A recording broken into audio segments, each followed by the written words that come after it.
The next topic is electric potential due to a continuous charge distribution. So since we have started studying electric potential at a point due to a system of charges, electric potential at a point at different positions around a dipole, and the meaning of electric potential, the formula of electric potential, the relationship of electric potential with electric field intensity, and so on. We have studied so many things regarding electric potential. So this one thing was remaining. Let's finish that also. Electric potential due to a continuous charge distribution. So continuous charge distribution is described in three ways, mostly in three ways. That is linear charge density,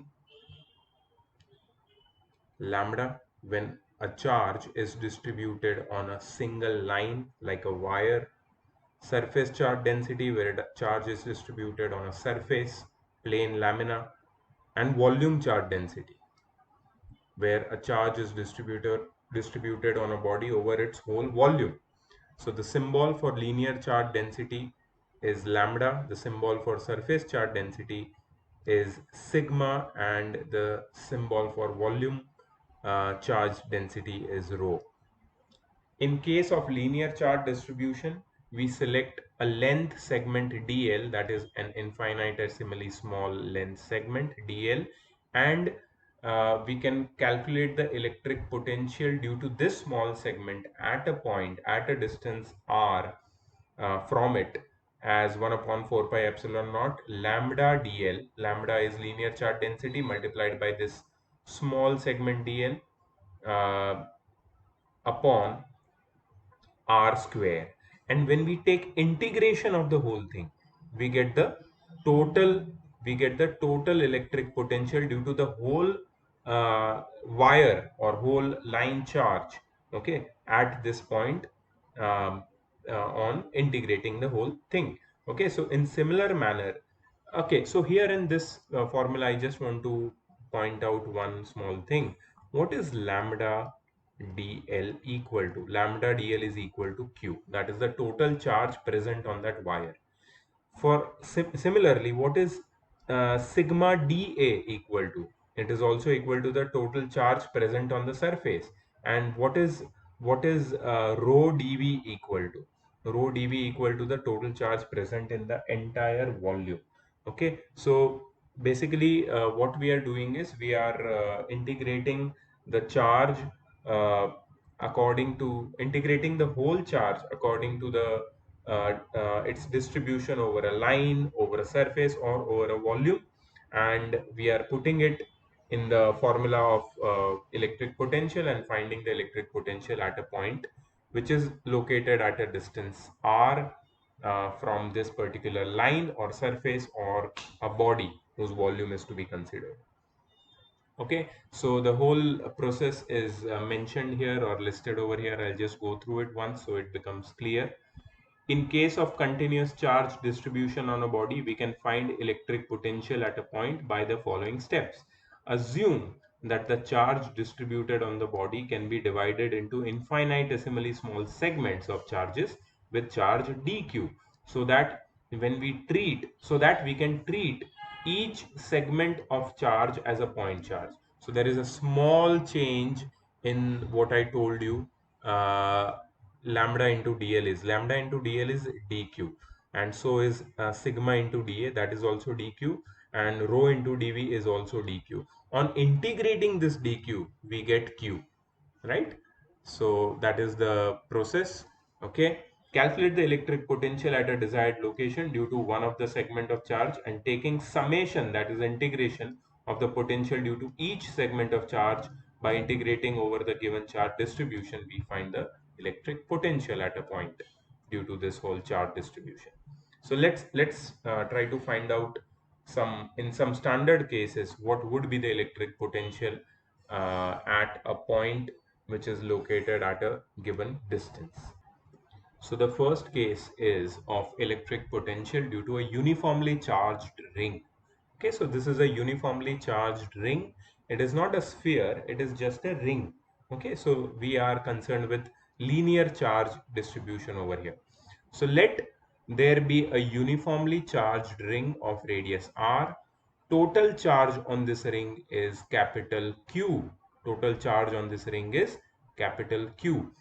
Electric potential at the center of the ring. Electric potential at the center of the ring.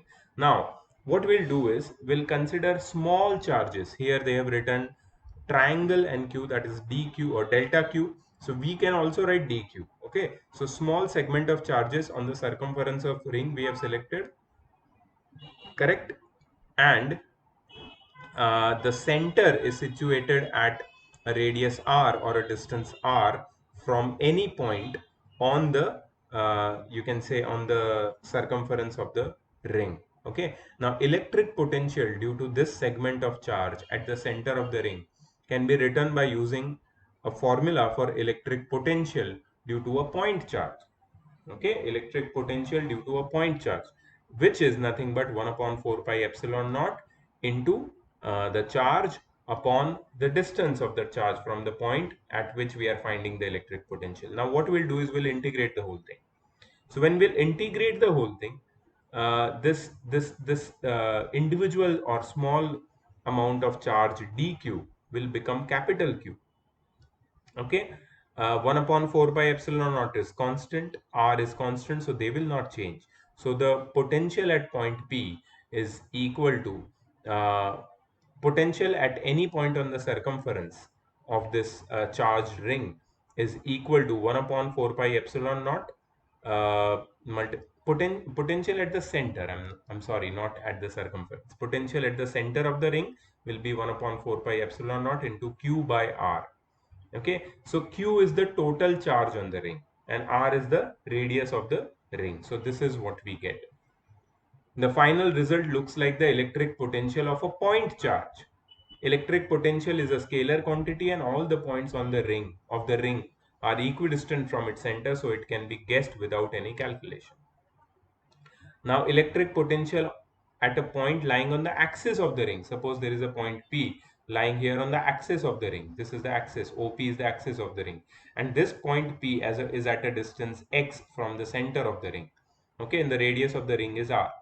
Okay, so now just select a small segment.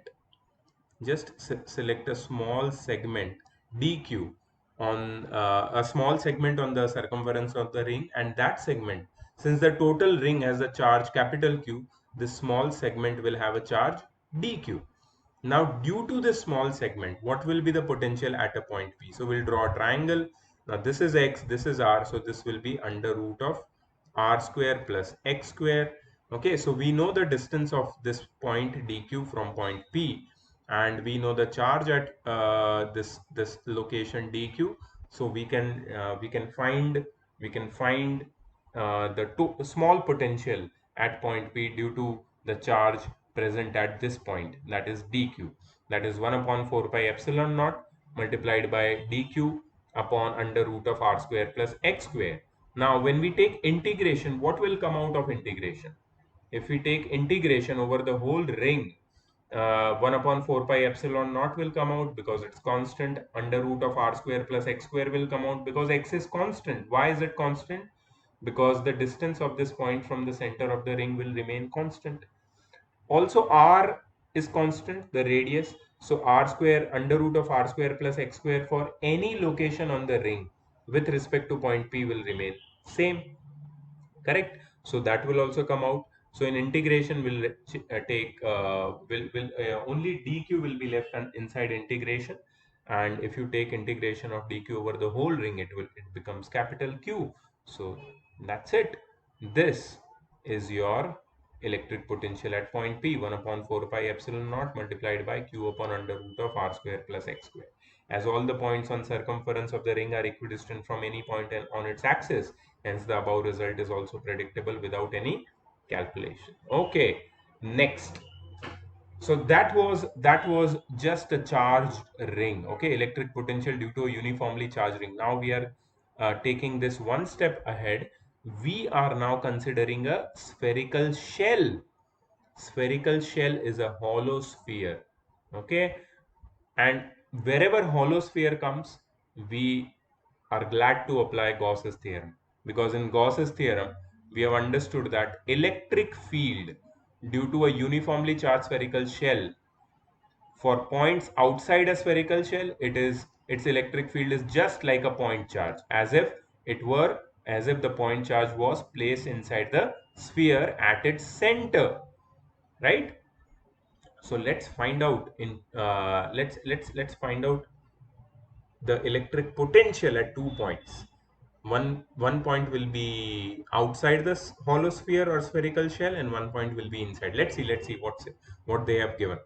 So in figure 3.11, a uniformly charged spherical shell is given for a point P outside the shell at a distance x, where x is greater than r. See, this is point P whose distance is x from the center of the sphere, and x is definitely greater than r. Uh, okay, so so the electric potential can be written the same as that of a point charge. Okay, so if a charge is distributed over the surface of a spherical shell of a hollow sphere, then at any point outside that spherical shell, the electric potential will be equal to such a value which is which is the electric potential due to a charge placed at the center of that hollow sphere. Okay, so we imagine all this charge which is distributed at the surface of a uniformly charged spherical shell to be at its center, and then find the electric potential. So the distance between r and p will be taken as x, and the total charge will be taken as q, and 1 upon 4 pi epsilon naught q by x will be the electric potential at point p. Hence electric potential on the surface of the shell will be equal to 1 upon 4 pi epsilon naught multiplied by q upon r. Okay, where r is the radius of the sphere. Inside the spherical shell, the electric field intensity is 0. That we knew from the Gauss's law. Hence, using dV is equal to minus E into dr, we understand that electric potential must remain constant. Why? Because minus E is 0. So dV upon dr becomes 0. If dV upon dr is 0, that means the electric potential is not changing, right, with respect to the distance. That means electric potential remains constant in the region where electric field is 0. So inside the spherical shell, the electric potential will remain 0.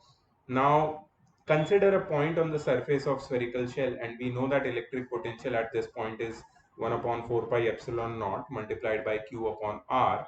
As we move inside the shell, electric field intensity is 0, hence the potential must not change between the surface and at any point inside the shell. Also, the potential at a point just inside the shell must be V is equal to 1 upon 4 pi epsilon naught into q by r. But we know that potential inside the shell remains constant. So electric potential anywhere inside the shell is the same. Okay, for x smaller than equal to r. Okay, so on all this information which we have just gathered, I can tell you now finally at point P, which is located at a distance x from the center of the sphere, electric potential is equal to 1 upon 4 pi epsilon naught multiplied by q upon x. On the surface, electric potential on the surface is equal to 1 upon 4 pi epsilon naught multiplied by q upon r, where r is the radius. And inside the shell, the electric potential inside I is 1 upon 4 pi epsilon naught multiplied by q upon r, remains the same, and it is equal to the electric potential on the surface. Okay, so this is clear. So this is electric potential due to a uniformly charged spherical shell outside, on the surface, and inside. Now little tricky concept in front of you. Electric potential due to a charged solid sphere made of conducting material. Okay, now we have a solid sphere, not a hollow sphere. Also, it is made up of conducting material. See, in Gauss's theorem, we have already learned that no net charge can stay in the region of space where electric field intensity is zero. In case of metal or conducting object, whenever we are giving any charge to it, the electric field inside its volume is always zero, because all the charge which is given to it, it comes to its outer surface, as it cannot stay inside its volume. Hence, charged solid sphere made of conducting material is electrically similar to a uniformly charged spherical shell. Wow, what a revelation! A uniformly charged spherical shell or hollow sphere behaves in the same way as a solid uh, sphere made up of conducting material. Okay, so sorry for that. Okay, so uh, in both the cases we have seen one similarity, that in both the cases the whole charge which is given to this uh, you know spherical shell or conducting material solid sphere, both the cases the charge comes to its surface, so they both behave in the same way. So we can say that even if we have say even if we have a solid sphere, even if we have a solid sphere made up of conducting material, okay, suppose this is a solid sphere made up of a conducting material, the charge at a point outside it, sorry, the electric potential at a point P outside it is equal to 1 upon 4 pi epsilon naught multiplied by Q upon X. The electric potential on the surface is equal to 1 upon 4 pi epsilon naught, where the radius is equal to R into Q upon R, and electric potential at any point inside the sphere will be 1 upon 4 pi epsilon naught multiplied by Q upon R, because there is no electric field intensity within the conducting solid sphere, same as within the spherical shell. Okay, so they behave as the same way. So conducting solid sphere and a spherical shell, uniformly charged spherical shell, they both have same values of electric potential at different points around it, inside, on the surface, and outside. Okay, next, electric potential due to a uniformly charged solid sphere made of non-conducting material. Uniformly charged solid sphere, okay, made of non-conducting material. So here the charge will be distributed on the surface and over the whole volume also. And here, since the charge is distributed over the whole volume, we will consider rho to be the volume charge density for the given sphere. Now what is rho equal to? Rho is equal to total charge upon total volume, charge per unit volume, Q upon 4 by 3 pi r cube. What is 4 by 3 pi r cube? The volume of a sphere, right? So we know what is rho. We know rho is the volume charge density. Now, what is the electric potential at a point outside the sphere? See, electric field of a uniformly charged solid sphere for point outside its volume is the same as that of a point charge, as if it were kept at the center. So we know that the whole charge, which is Q, which is distributed over this non-conducting solid sphere, will behave as such that it is kept at the center of the sphere. And then we can say that the electric potential at a point outside the non-conducting solid sphere will be equal to 1 upon 4 pi epsilon naught into Q upon X, where X is the distance of this point outside the sphere. Okay, now what we can do is we can write this whole relationship in terms of rho, because we know the volume charge density, right? So better we also mention one more formula in terms of rho. So if we put the value of Q, that is rho multiplied by 4 by 3 pi r cube, or 4 pi r cube rho by 3 in the place of Q, our formula becomes, see, this 4 pi will get cut and will get rho r cube upon 3 epsilon naught into X for x greater than equal to r, for x greater than equal to r.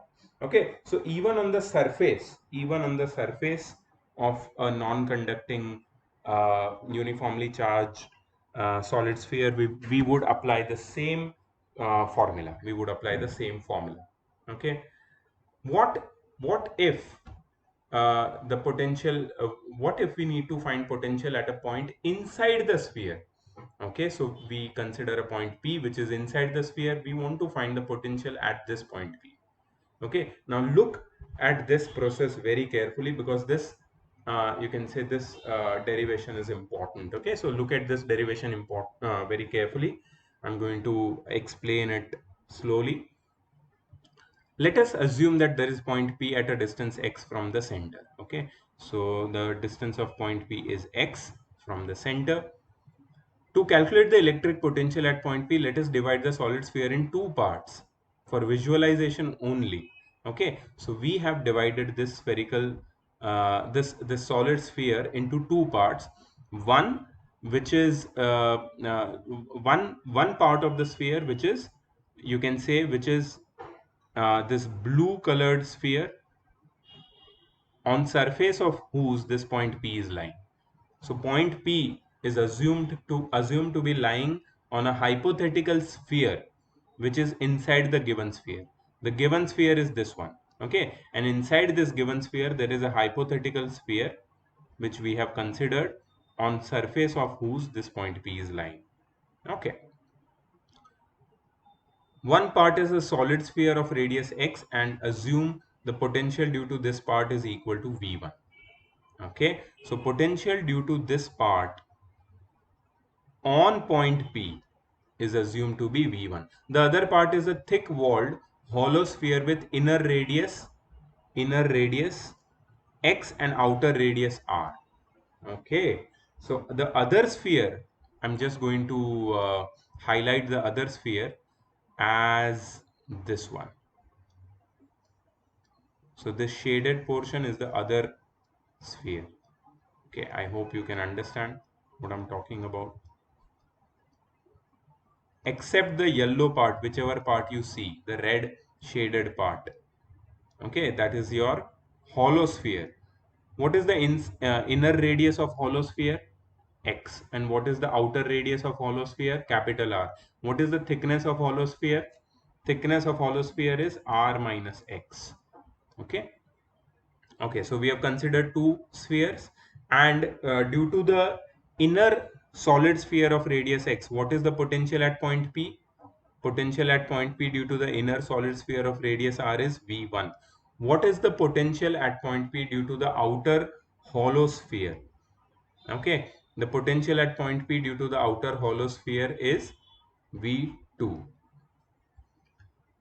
Then the net electric potential at point P is V is equal to V1 plus V2.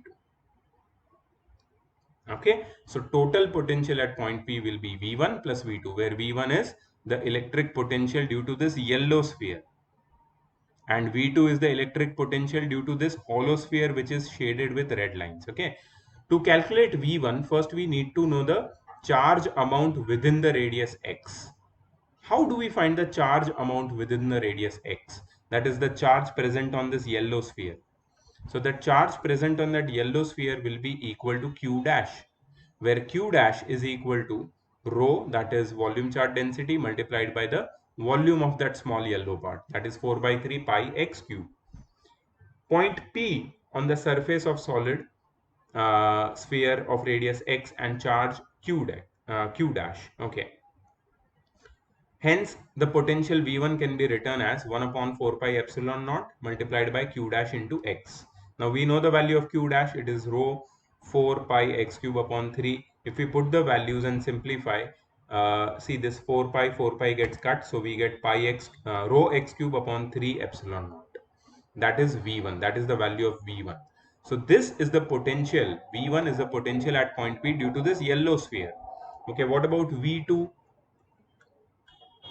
To calculate V2, let us select one thin spherical shell. Okay, now further, we already know that we have selected this the part.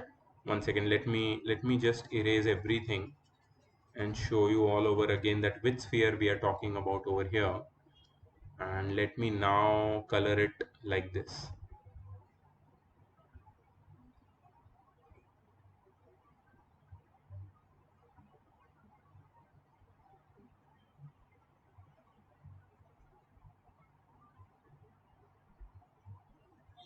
Okay, so this yellow part which you see, except for that inside solid sphere, this yellow part is like a spherical shell, hollow sphere with thickness r minus x, with outer radius capital R, inner radius x, right? Now we have to calculate the potential due to this hollow sphere at point P, and for this we need to draw one more line, one more circle, let me say. Okay, so that circle will be,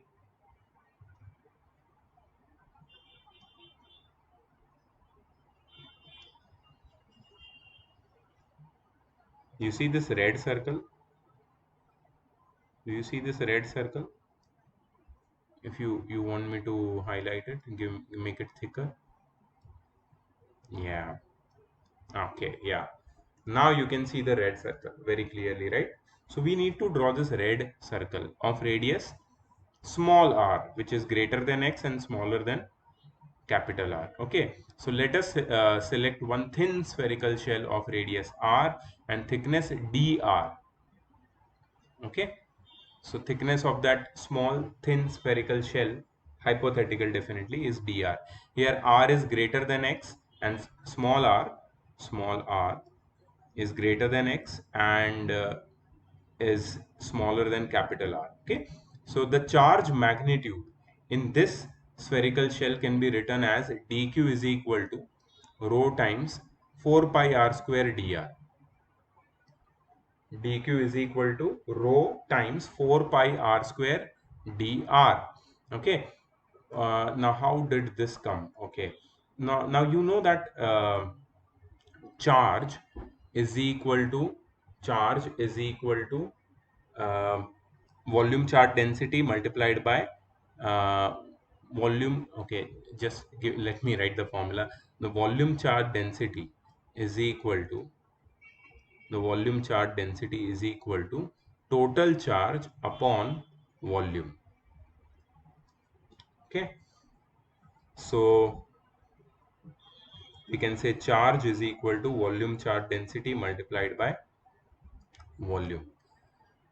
Okay, so dq they are saying over here is equal to rho multiplied by, so what is this? This is a thin spherical shell of thickness dr. Now the thin spherical shell of thickness dr will be having volume equal to 4 pi r square. Yes, 4, you know what is 4 pi r square? 4 pi r square is the total surface area of this thin spherical shell, and multiplied by thickness will be its volume, right? So they have written it in a very peculiar manner.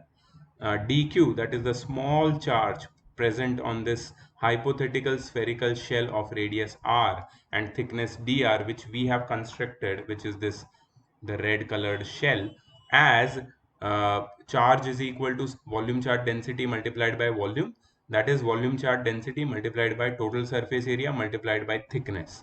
Okay, now we have a spherical shell of radius r and charge dq and point P inside this spherical shell. If you see, point P is now lying inside this very thin spherical shell, the red colored spherical shell, which we have considered. Hence the electric potential at point P due to this spherical shell, hence the electric potential at point P due to this spherical shell will be same as potential on its own surface. Okay, so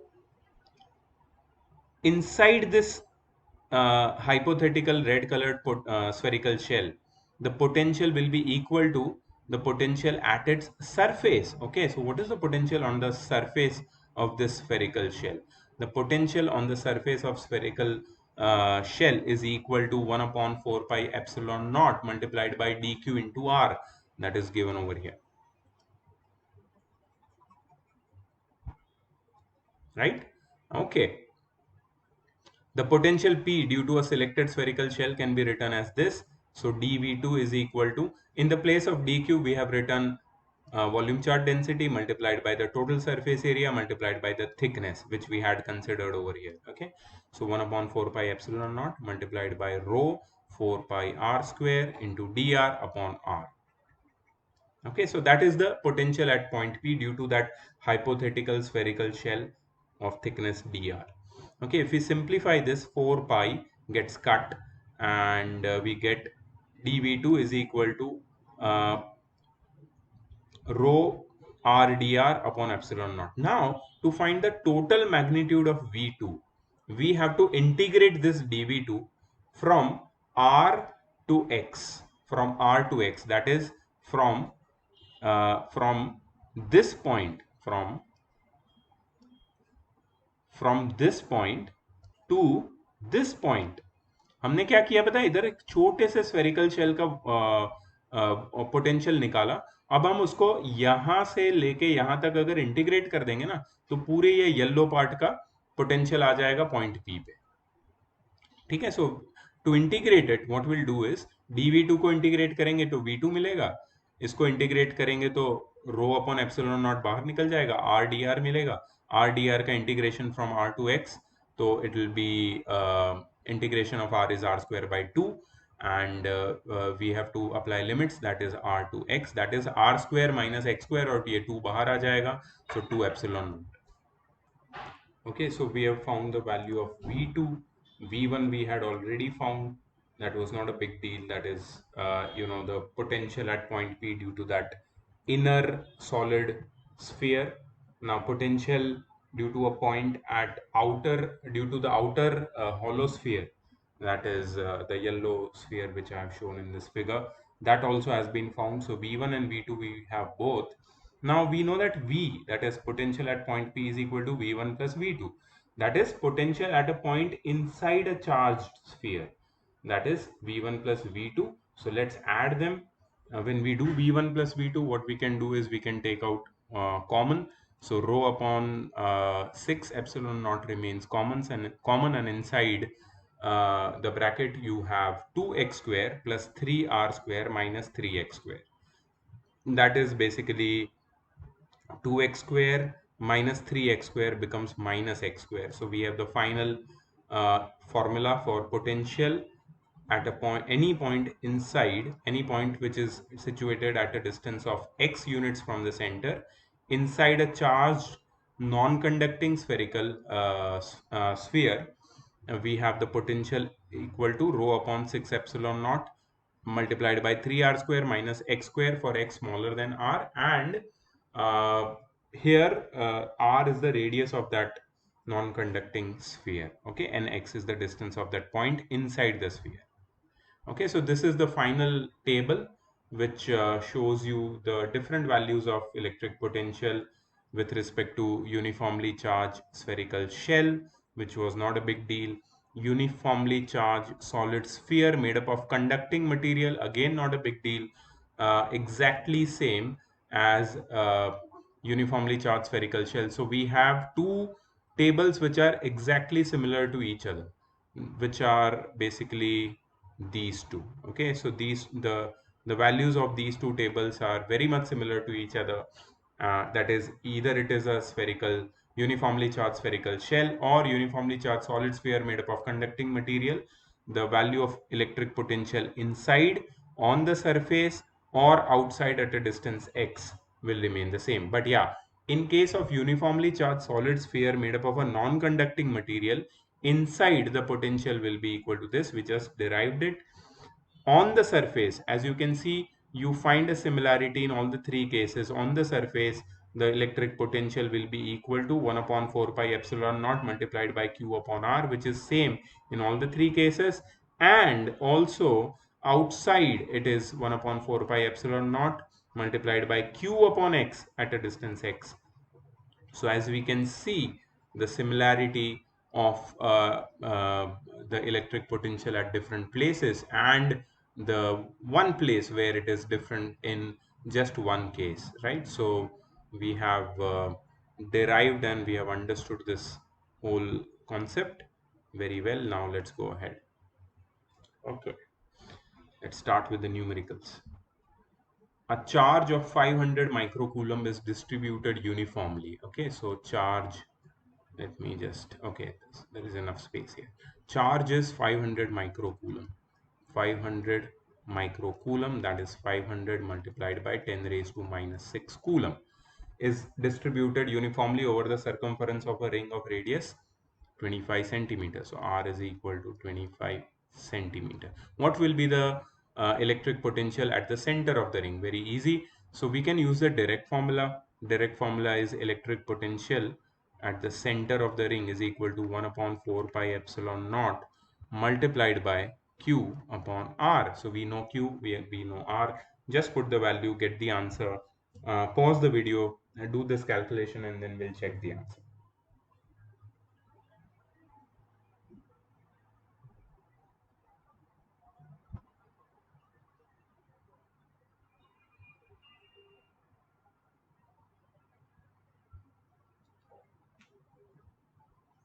Okay, let's see. I think you have done it. Let's find the electric potential at the center of the ring, and it is equal to, so they are doing the whole derivation, which is absolutely not required. You can use the direct formula, and that is equal to 18 multiplied by uh, 10 raised to 6. You put the value of 1 upon 4 pi epsilon naught q r, and you get 18 into 10 raised to 6. I hope you converted this radius into meters. Okay, everything should be in SI units. We already know that.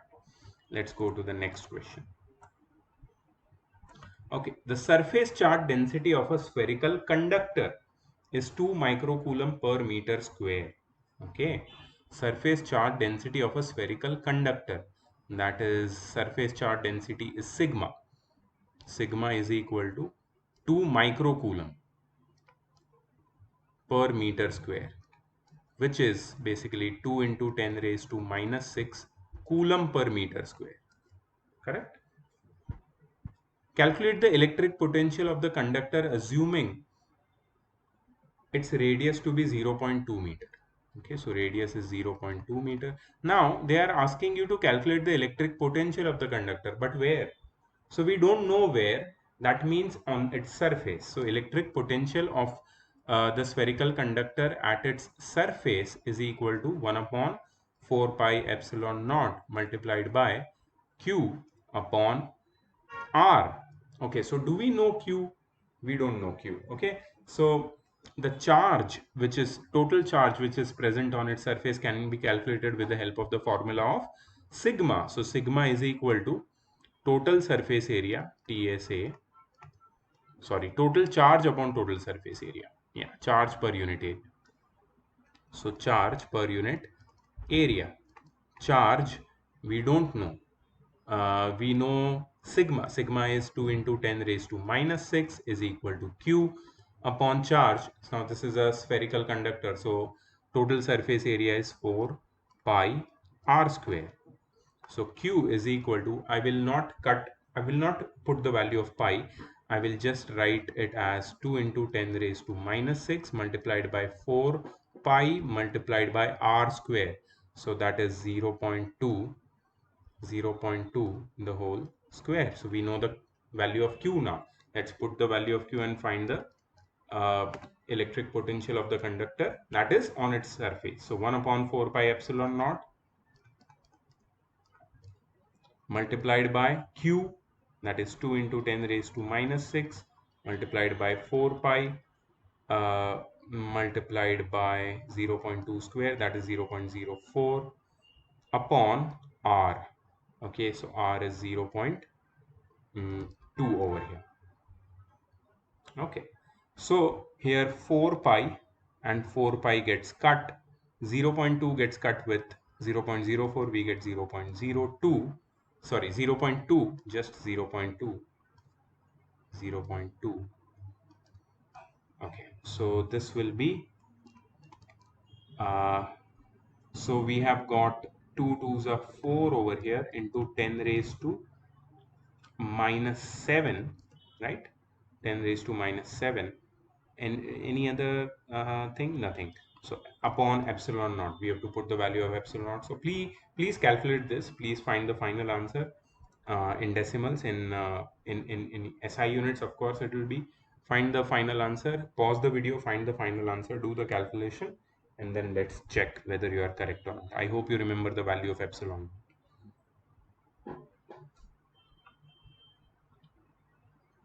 Okay, I think you're done. Let's see.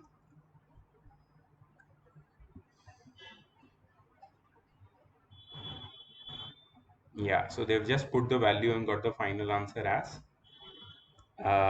See, they've not cut this 4 pi with 4 pi. Uh, they have just let it be, and they've simplified everything and got the final answer to be 4.52 multiplied by 10 raised to 4 volt. Okay, so if your final answer is this, then it is correct. If not, then check your calculation from this point onwards. This is absolutely correct. Let's go ahead.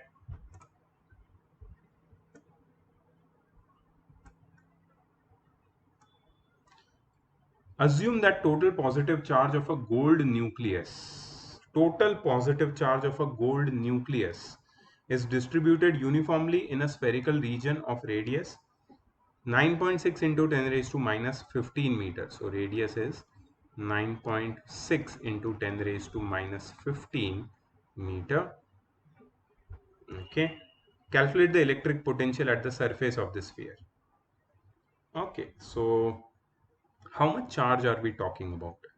See, the charge on one proton, that is, let's say E plus, that is plus 1.6 into 10 raised to minus 19 coulomb. So there are how many? The atomic number is 79. So how many protons are there in the gold nucleus? 79. So the total charge Q is equal to 79 multiplied by 1.6 into 10 raised to minus 19 coulomb. Okay. So what they are asking now, see, this is the radius, calculate the electric potential at the surface of the sphere.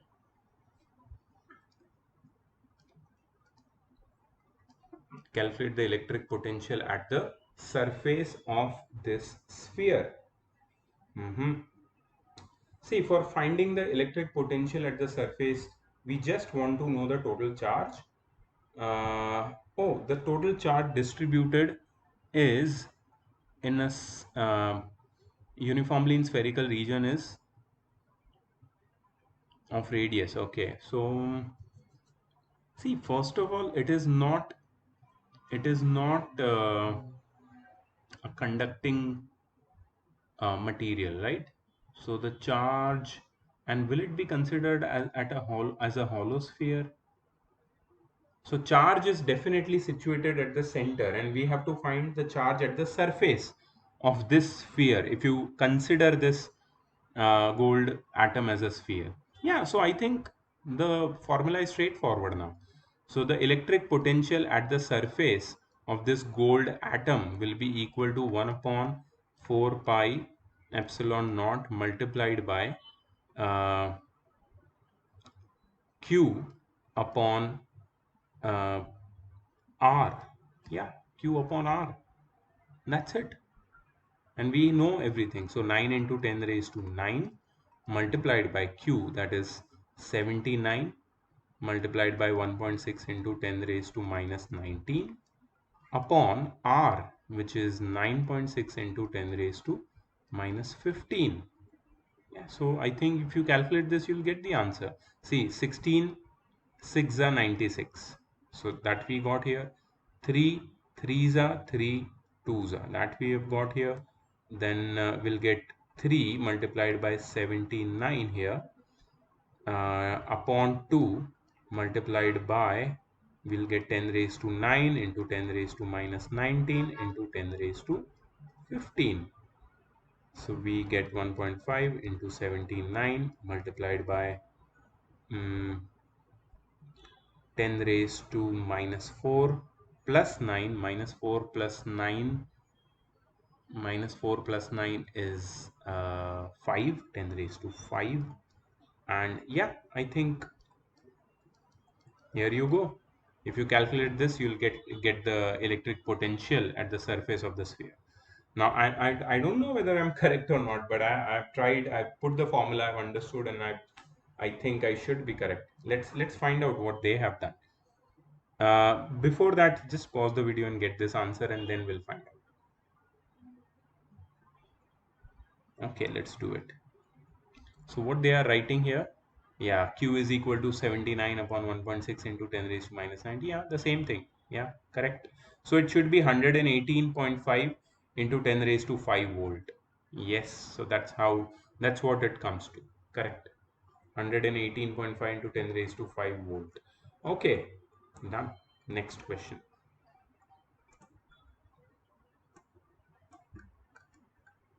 A charge of 108 microcoulomb is given to a metallic spherical shell of radius 1 meter. Okay, so there is a metallic spherical shell of radius 1 meter and a charge of metallic spherical shell. So this is a hollow sphere. Okay, in case of hollow sphere, we know all the formula. So the charge is of 108 microcoulomb, which will be equally distributed on its surface. And okay, so let's write the amount of charge. Q is equal to 108 into 10 raised to minus 6 coulomb, or 1.08 into 10 raised to uh, this will become minus 4 coulomb. Okay, so we know what is the charge.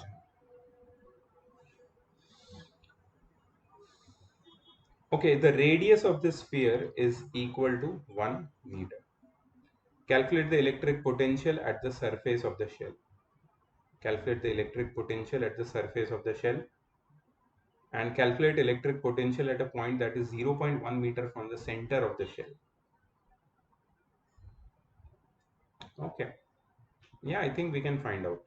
See, electric potential at a surface and electric potential at a point which is 0.1 meter from the center, that is here, somewhere over here, will be the same.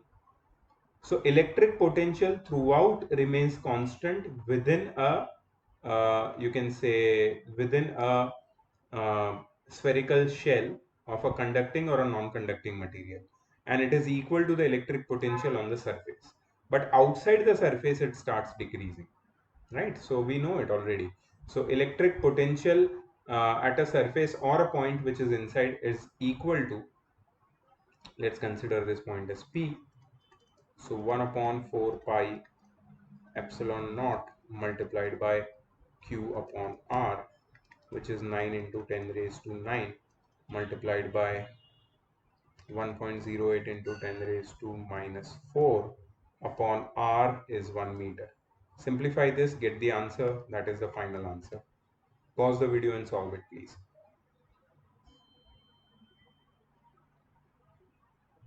Okay, let's check the answer. 972 into 10 raised to 3 volt, and V is constant, but its value is equal to the same, 972 into 10 raised to 3 volt. We have already discussed this while doing calculations. Okay, so we have got the answer. Let's go ahead. Okay, this one seems interesting.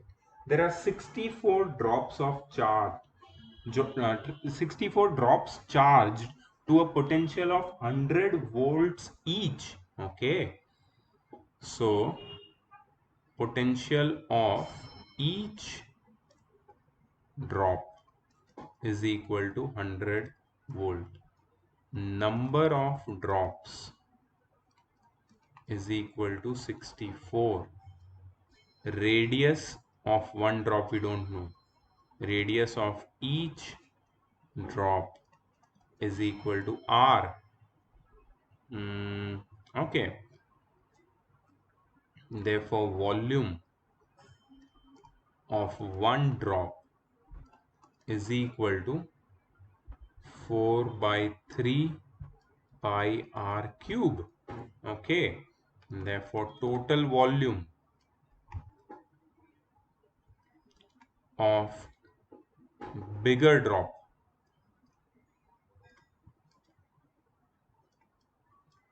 is equal to volume of 64 drops. So total volume of bigger drop is equal to 64 multiplied by 4 by 3 pi r cube. Correct? 64 times 4 by 3 pi r cube. Okay, if you want, you can calculate. If you don't, it's okay. Leave it at this. See, this is the information which we have got by reading the question till this point. Okay, so these drops combine to form a bigger volume. Calculate the electric potential at the surface of the bigger drop. Perfect. So I just want to know that what will be the radius of the bigger drop. Okay. So let the radius of bigger drop is equal to R. Therefore, volume of bigger drop is equal to 4 by 3 pi into capital R cube. And we know that 4 by 3 into pi into capital R cube is equal to 64 times 64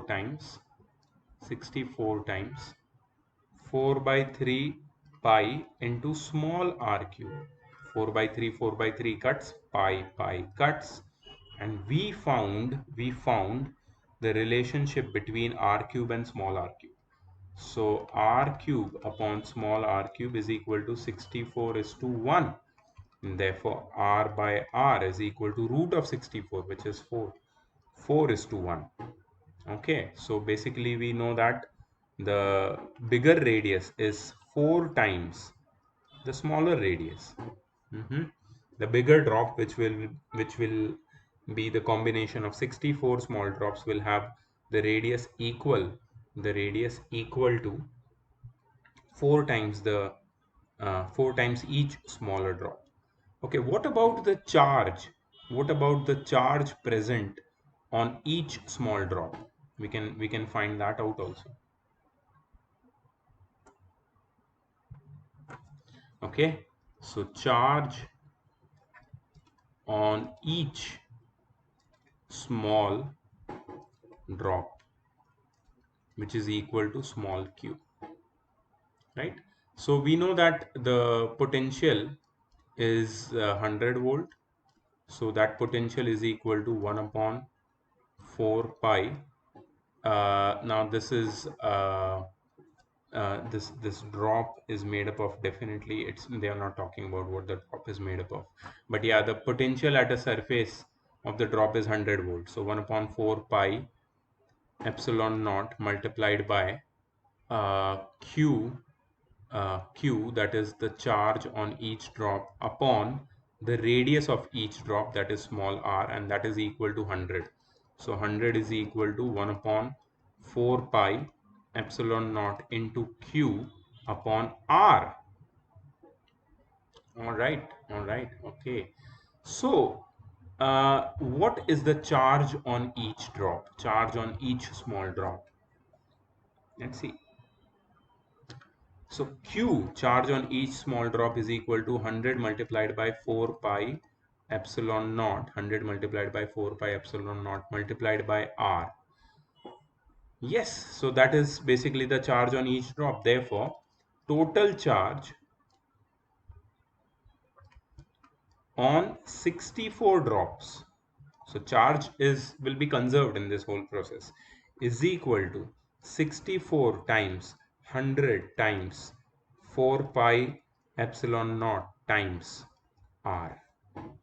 Correct? So this is the total charge on 64 drops. Okay, now this total charge is nothing but equal to capital Q, which is the charge on the bigger drop. Now we know the radius of the bigger drop in terms of the radius of the smaller drop. Okay, so we can definitely do something about it. Okay, so we want to find the potential at the surface of bigger drop. Okay, so potential at the surface of bigger drop, let's write it as V bigger drop. is equal to 1 upon 4 pi epsilon naught multiplied by q upon r. And we know the values of q and r in terms of small q, in terms of small r.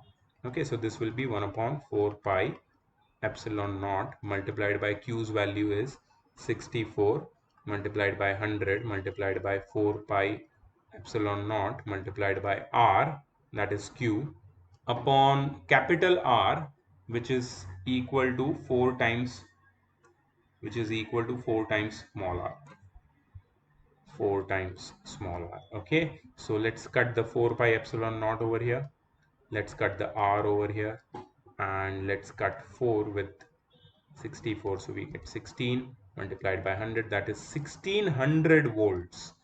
1600 volts will be the potential on the surface of the bigger drop. Let's check the answer.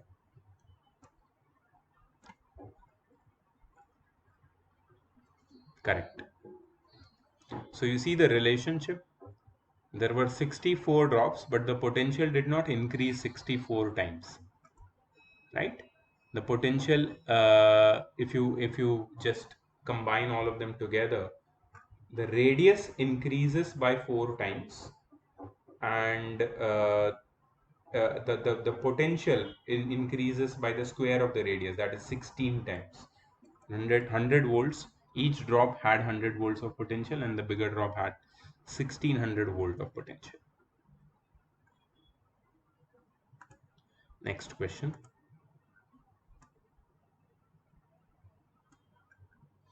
A uniformly charged solid non-conducting sphere, okay, so this is a solid non-conducting sphere of radius capital R carrying a positive charge, has a volume charge density equal to rho.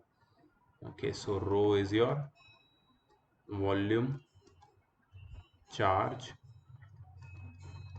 density, which is equal to total charge. A uniformly charged, we don't know the total charge, right? So let the total charge be q upon the total volume, which is 4 by 3 pi r cube. Okay, so that's your rho.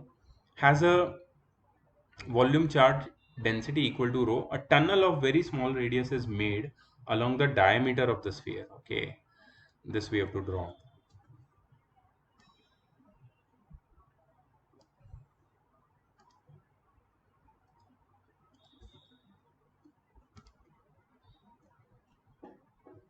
Okay, let me.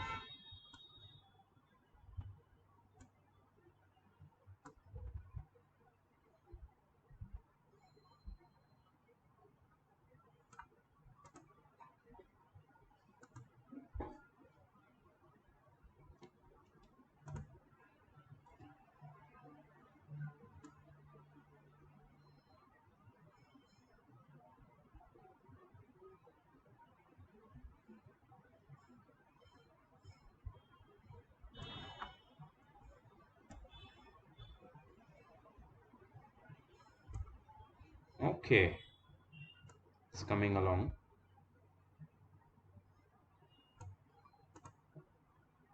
Okay, do you see that? What is happening? See, this is your sphere, and there is a tunnel inside it. This is a uniformly charged solid non-conducting sphere. Okay, so we have this solid, uniformly charged solid non-conducting sphere of radius r carrying a positive charge. So there is definitely a electric potential on the surface, outside and inside also. And this potential is continuously changing inside, because this is a uniformly charged solid non-conducting sphere of radius r. Let's mark the radius as well inside it. So from this point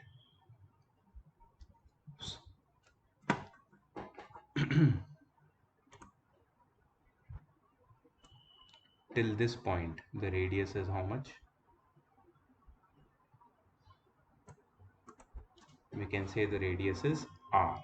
Okay, now the volume charge density is equal to rho. A tunnel of very small radius is made along the diameter of the sphere. Okay, let me just enlarge this and show. Now it's clear. Okay, so tunnel is made along, actually I should not show the radius like this.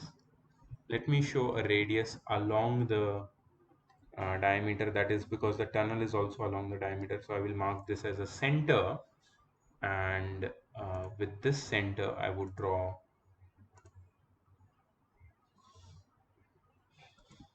a radius.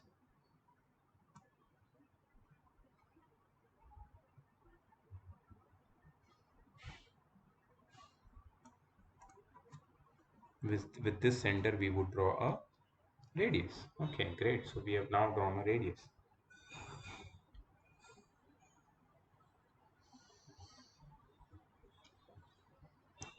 Now, a tunnel of very small radius is made along the diameter of the sphere. A particle of mass small m and charge minus q is released from rest near the opening of the tunnel described above. Okay, so one small particle, see this is a small opening of the tunnel. Okay, here the tunnel opens.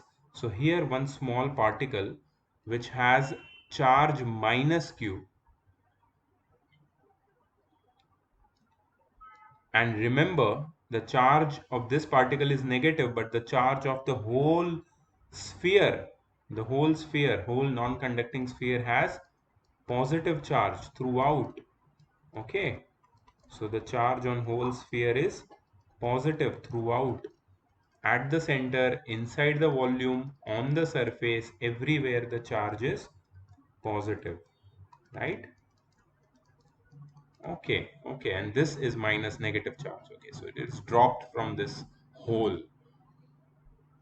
Calculate the speed of this particle as it passes through the center of the sphere.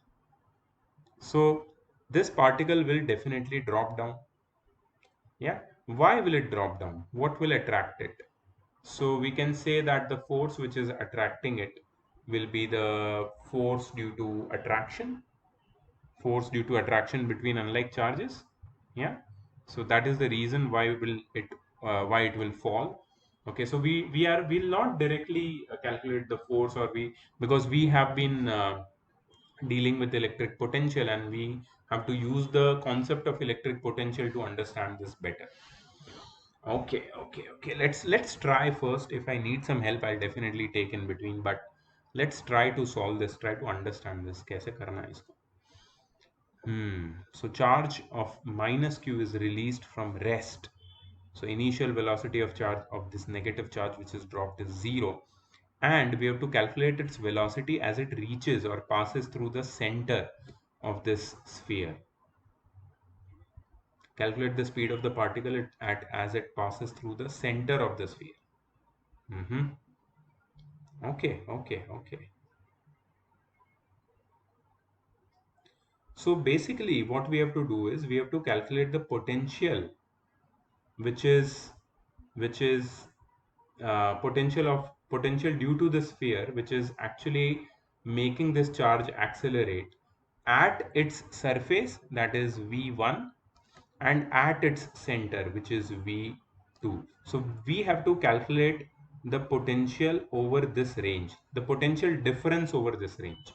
So basically we have to calculate v2 minus v1. V2 minus V1, which is the potential difference between this range, will potential difference is equal to the work done in moving or accelerating a charge from one point to another. Potential difference is equal to the work done in moving the charge from one point to another. Okay, so that is the work done by, sorry, the negative of the work done by the electric force upon the charge which is moved, that is minus q, right? Minus q. Okay, so negative of the work done upon minus q, it is the potential difference. And if we are able to find the potential difference, and if we are able to get the value of the work done is equal to the work energy theorem. The work done is equal to the change in kinetic energy, right? So then we can use this equation of work done by the electric force is equal to the change in kinetic energy between points 1 and 2, that is K2 minus K1, right? So K2 minus K1 is nothing but half mv square minus half mu square, and we know that u is 0, that is initial velocity, so it is half mv square, and we know the mass of this a particle of mass m and charge minus q. So we know the mass is m, so we can find, if we know this value, we can find the velocity at point 2, that is this center. Okay, so this is the whole map how we are going to solve this question. So let's first find the value of v2 minus v1. So what will be v1? What will be v1? Since this is a uniformly charged solid non-conducting sphere, the v1, that is electric potential at its surface, will be equal to 1 upon 4 pi epsilon naught multiplied by uh, q, that is the whole carrying a positive charge. So we don't know how much positive charge it has. It has positive charge equal to q, which is nothing but rho into 4 by 3 pi r cube. So let's write it as rho multiplied by 4 by 3 pi r cube, because we don't know what is q. We know the volume charge density and we know the radius.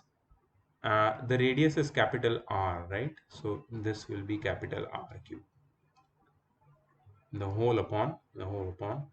So that is the value of q.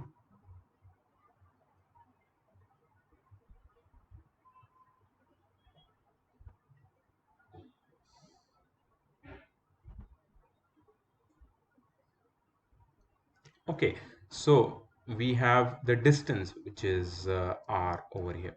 So what will get cut from this? Let's simplify this. So this is 1 upon 4 pi epsilon naught multiplied by uh, rho multiplied by 4 pi r cube upon 3r. So this r will get cut with r cube. Here we will get r square. 4 pi will get cut, and that's it. So we'll get uh, rho r square upon 3 epsilon naught, which is the value of v1, what will be the value of v2? What will be the value of v2? Now see, this is, since this is uh, solid, charged solid, which is a non-conducting solid, v2, that is the potential at the center, will be hey, what is this? This is R, right?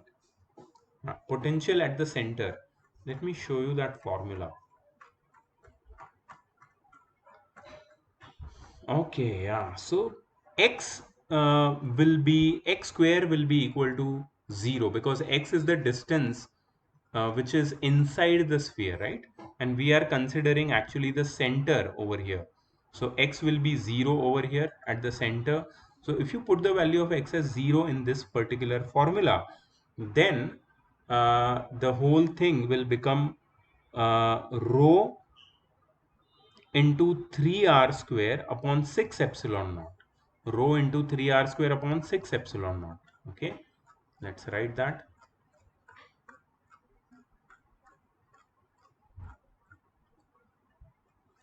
Okay, so v2 will be rho into 6r square upon 3r square upon, sorry, I just forgot. Just a moment, let me go back and check.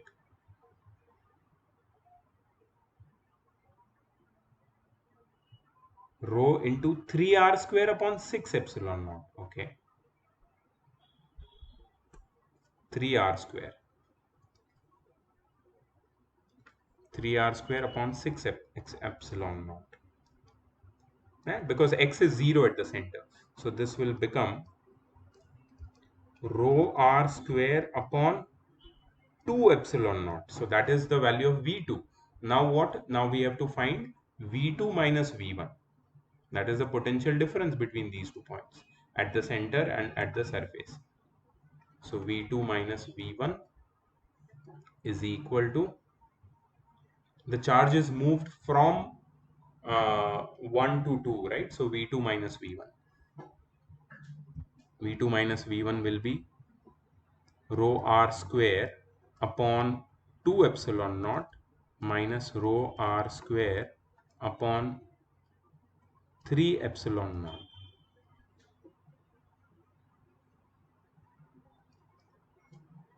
So this will be multiplied by 3 to r 3 rho r square minus 2 rho r square upon 6 epsilon naught is equal to, so this will be just rho r square by 6 epsilon naught, rho r square by 6 epsilon naught. Yes, correct.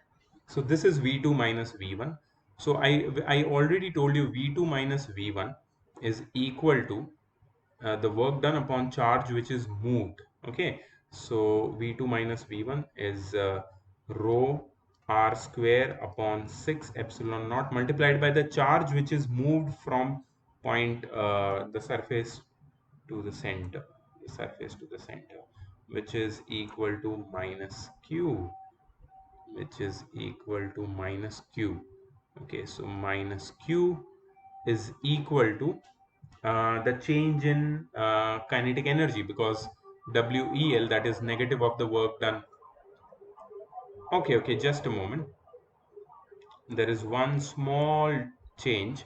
This minus sign and this minus sign will get cut and the q will go there, not minus q. So this is nothing but plus q. Okay, so that is equal to work done by the electric force, which is equal to k2 minus k1, which is half mv2 square.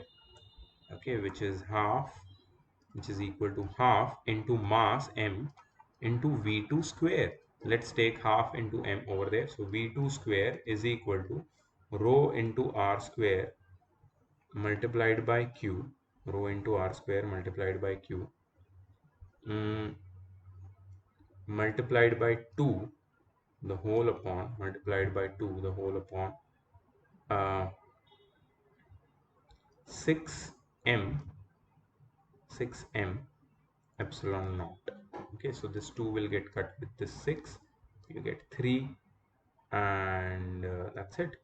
So v2 square is equal to rho r square into q upon 3m epsilon naught, or v2 is equal to under root of rho r square q upon 3m epsilon naught. So this is what I'm getting.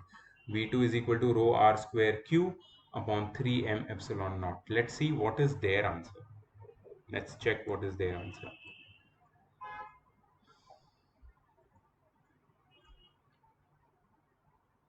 Okay, I think we are going correct. Rho r square q upon 3m epsilon naught, absolutely correct. So this is the velocity at the center which we have derived with this whole thing. Okay, next question. I think this is the last question. Let's see.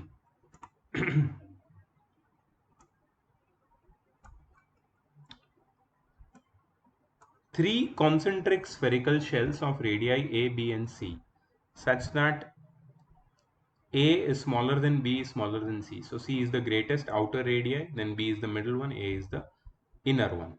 Carrying charges Q1, Q2, Q3 respectively. So Q1 is the charge on inner spherical shell, Q2 is the charge on middle spherical shell, and Q3 is the charge on outer spherical shell.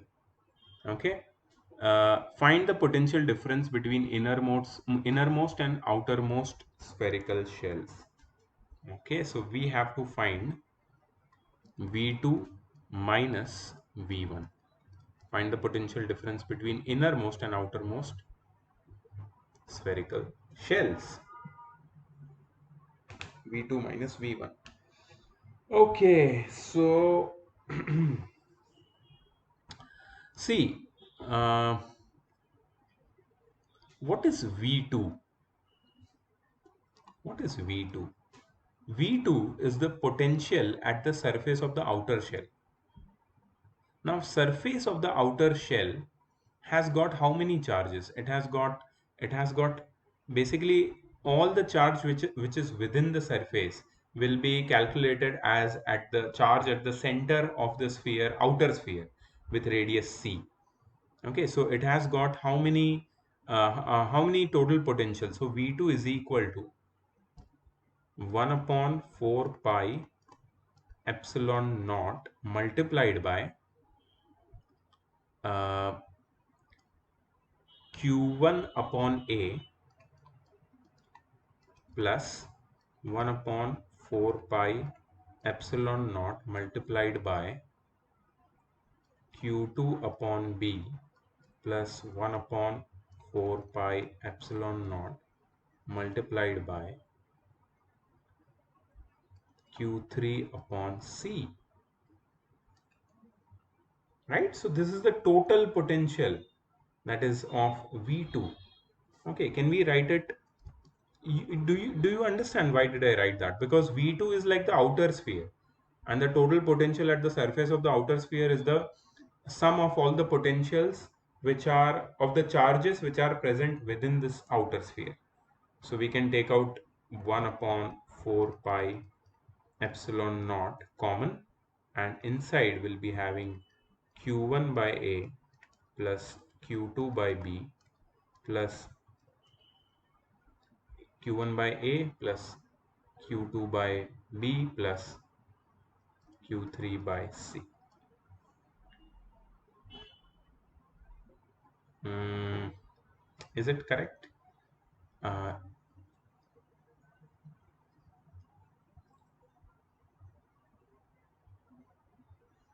okay, there is one mistake. I feel there is one mistake because here I have taken the potential at the outer surface, and I've taken the radius to be a, but this radius will be equal to c, and even this radius will be equal to c. So I think all the radii will be equal to c over here. Yeah, that is the mistake. So charge will be always, wherever the charge location is within the sphere, it will always be considered at the center, right?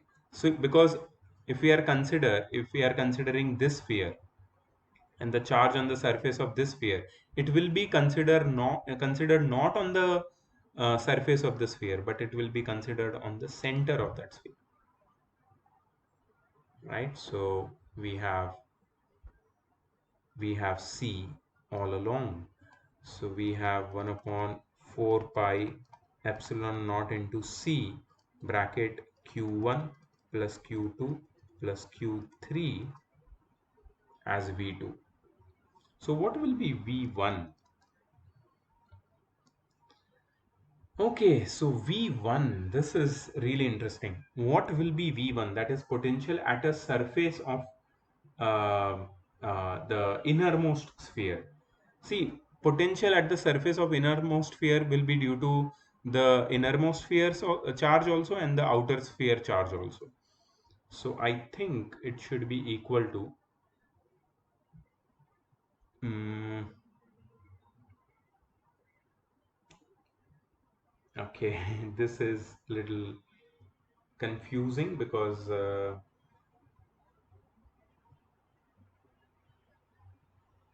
V2 is the surface, right? The surface we are considering. And if we are considering this surface, then the charge which is located on this surface will be considered on the center. And the charge will be located on this surface will be considered on the center as well. But we have to calculate the, okay. So I'm not very much sure about V1. Let's check the value. Let's check the answer of this one. I'm not very sure about this. Okay, so what is V2? Yeah, so V2 is correct. V2 is 1 upon 4 pi epsilon naught, and the denominator is C throughout. That is correct. V1. So V1 they have taken A, B and C. Okay, so potential due to potential due to the inner sphere is 1 upon 4 pi epsilon naught into q1 upon a, and then q2 upon b and q3 upon c. Okay, so that makes sense, I think, somehow. And then they have taken v1 minus v2 and simplified, and then they got the answer like this, of v1 and v1 minus v2. Yeah, so just look at this answer, just try to figure out what was v1 and why didn't I find it. And we basically have to find v2 minus v1, so the rest of the steps should be easy. Only v1 and v2 you have to understand why they have taken the distances from the center to the respective spheres in cases of v1. Okay, what will be the potential at the middle of spherical shell in the previous example? In the middle of spherical shell, okay, in the middle of spherical shell, the potential will be equal to the sum of all the potentials at the surfaces of first, second, and third sphere. And that's what I think. Yeah, yes, no, they have taken as B, B, and C. Note that the middle spherical shell is outside the spherical. Oh, the middle. Okay, I thought the innermost. Okay, okay. Note that the middle spherical shell is outside the spherical shell of radius A and inside the spherical shell of radius C. For points outside for points outside, uh, potential is same as that of a point charge as if it were placed at the center of the shell. But for point inside, the potential is same as that on the surface. So that's why. Since we are calculating the potential only on the middle shell, we calculated charge Q to be situated on the surface of sphere B, and we calculated the charge Q3. Q2, Q1 will be on surface of B, and Q1 and Q2 both will be on surface of B, and Q3 will be on surface of C. That's why we have two B's in the denominator over here. So this was little tricky to understand, but yeah, we got it.